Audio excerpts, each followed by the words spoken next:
In this video, I'm going to be going over how your abs are inserted, the different muscles in abs, and how you can best train them. But before we get to it, if you want to know what the best exercises are for your muscles, then while the like button is doing a barbell back squat, sweep his legs out from under him and then walk away. Now let's get into the video. Your abs are comprised of four main muscle groups: the external oblique, which is responsible for flexing the spine, so for example a crunch, and of course compression of the abdominal wall, which helps in bracing your core and also able to help in rotation of your trunk and flexing laterally. The internal oblique, which is responsible for rotation of the trunk and flexing laterally, so very similar to the external. Next group of muscle is going to be the transverse abdominis, which is responsible for compressing abdominal contents and aids in core stability when you do a squat, for example. Then the next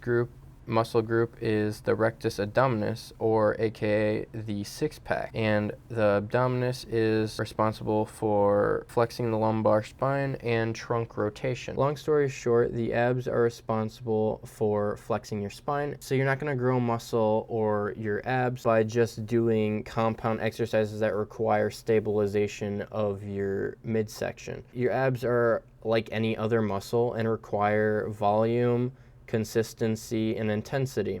And to properly train the abs, you need to have spine flexion. So some good exercises to train the abs are going to be leg raise, so either on the ground or like a hanging leg raise from a bar, a cable crunch, which is awesome because you can load, whereas a crunch or sit-up you can't load very heavy. It's mostly just body weight or whatever you can pick up. Then of course body weight crunches, which are just classic. It does what you need to activate your ab, which is spinal flexion. And then the final one is going to be a cable chop for the oblique, which is holding a cable and leaning one side of the spine.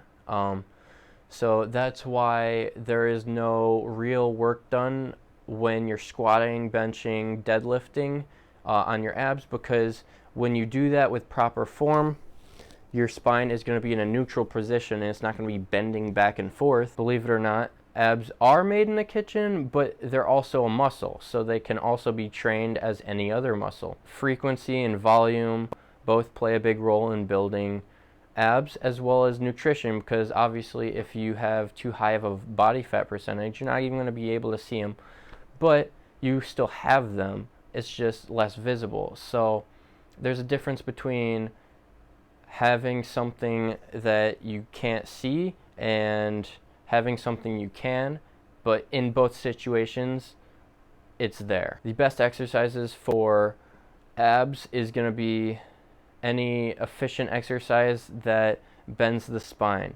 So a hanging leg raise on like a pull-up bar or cage machine, the crunch, sit up, and a cable crunch. And a cable crunch I think is awesome because you can actually load it with a lot of weight.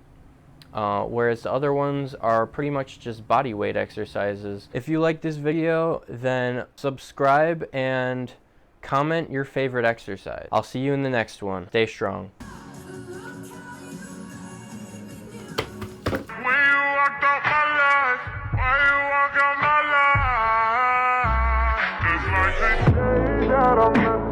Today I thought forever